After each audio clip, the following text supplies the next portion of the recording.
Vaitarana Bridge, connecting Safari with the major state highway number 4 and subsequently to the Mumbai-Ahmedabad highway, was constructed during the years 1985 and 1988. The bridge consists of 8 spans. The main spans are 45 meters each, while the end spans are 25 and 30 meters respectively. The total length of the bridge is 325 meters. The foundation of the bridge is a well foundation and the substructure consists of 7 RCC piers, P1 to P7. The superstructure consists of PSC box girders. The width of the carriageway is 7.5 meters. This bridge has been carrying all kinds of vehicular traffic for more than 27 years. During a routine visit to the location in December 2014, a vigilant PWD engineer suspected that the railing above the pier P5 was tilted. After detailed observation, it was found that the pier P5 was tilted by about 15 to 20 centimeters on the upstream side. The neoprene pads were also displaced and the superstructure was dislocated. A zigzag vertical crack was developed in the well up to the well cap. The width of this crack was nearly 30 centimeters at the bottom and 4 to 5 centimeters at the top. Considering the serious nature of the problem, a study committee was immediately formed by the government of Maharastra to inspect the cause and suggest a possible solution.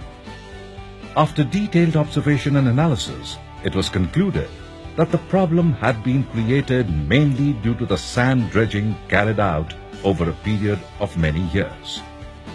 This had eroded substantial part of the base of the well foundation of P5. Only 30% of the area of the well bottom was resting on the rock and it was in a destabilized condition. Also, the depth of the water had increased by 10 to 12 meters. Alternatives were evaluated by the committee before they zeroed in on a proper remedial measure.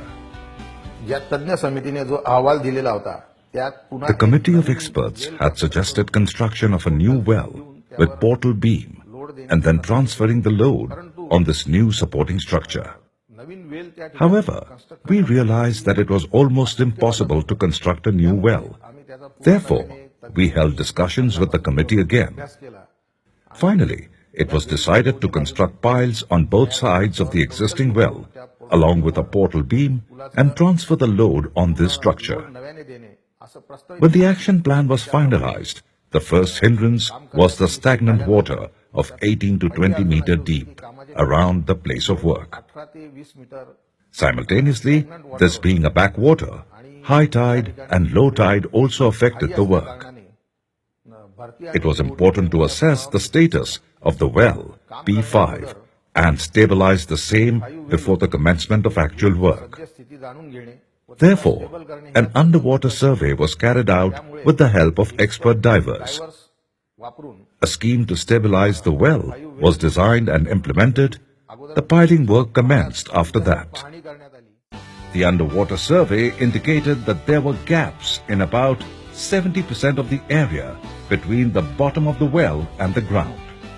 It was important to stabilize the well foundation of P5 to avoid further tilting before the actual rehabilitation work could commence. Due to the depth of water of about 15 to 16 meters and tidal effect, it was a great challenge to work under these extreme conditions.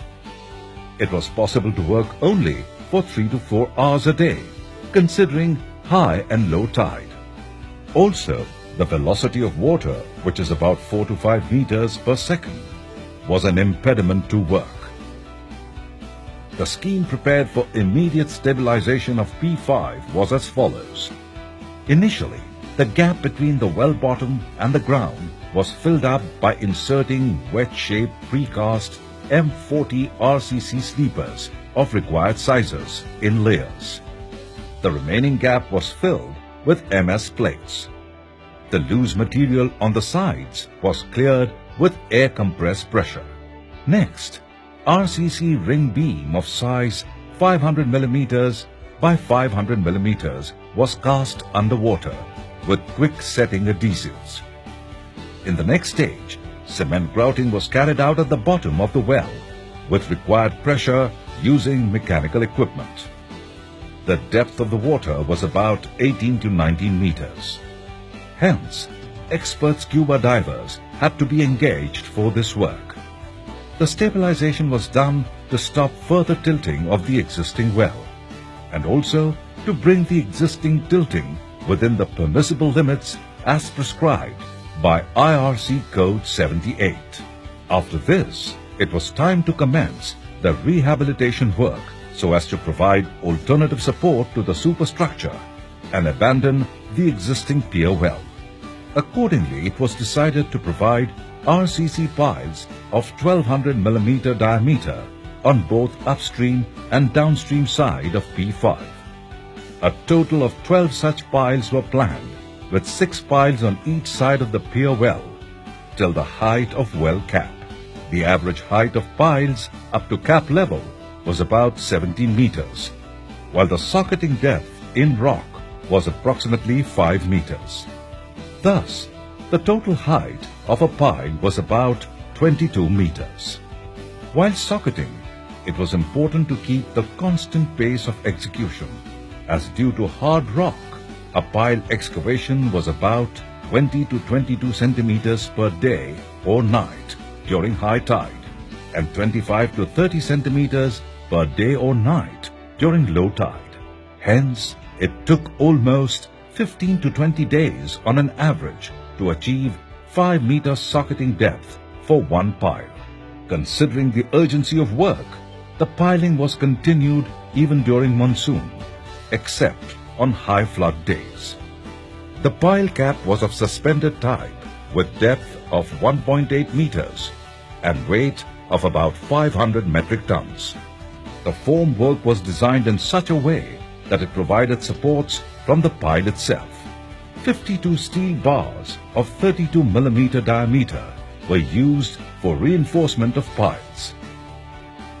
Circular monolithic RCC columns of 1500 mm diameter and 2250 mm height were cast over the pile cap to support the portal beams.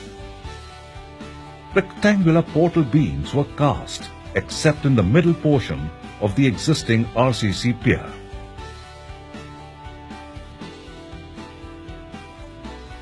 सगळ्या piling पूर्ण झाल्यानंतर जो After completion of the piling work, it was essential to lift the main girder of the bridge so that concreting could be done below that.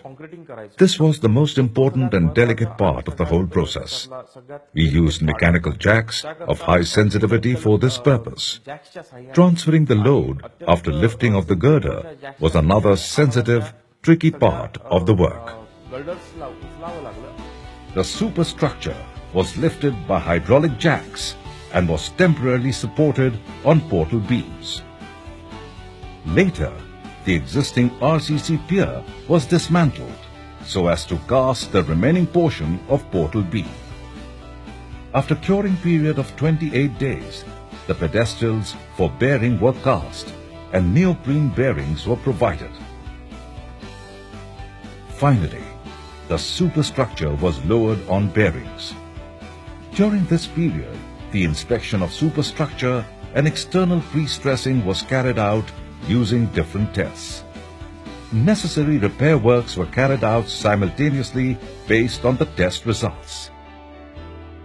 All this was easier said than done. The challenging work of piling was continued even during rainy season with the help of marine work experts and scuba divers. The heavy rains in July 2016 led to the flooding of the Vaitarana river, which caused overtopping of the pontoon, leading to heavy financial losses. But all stakeholders were determined to accomplish the task. Everybody in the team, including the design engineers, PWD engineers, project consultant, and all the contractors worked in close coordination. The day-to-day monitoring, weekly progress reports, visits by experts, and a single-minded devotion to quality control naturally led to the completion of this challenging project with flying colors.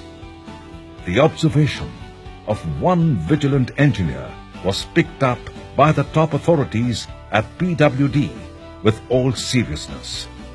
The right thinking and swift action on their part has not only strengthened the bridge, thus increasing its longevity, but has also averted a possible mishap.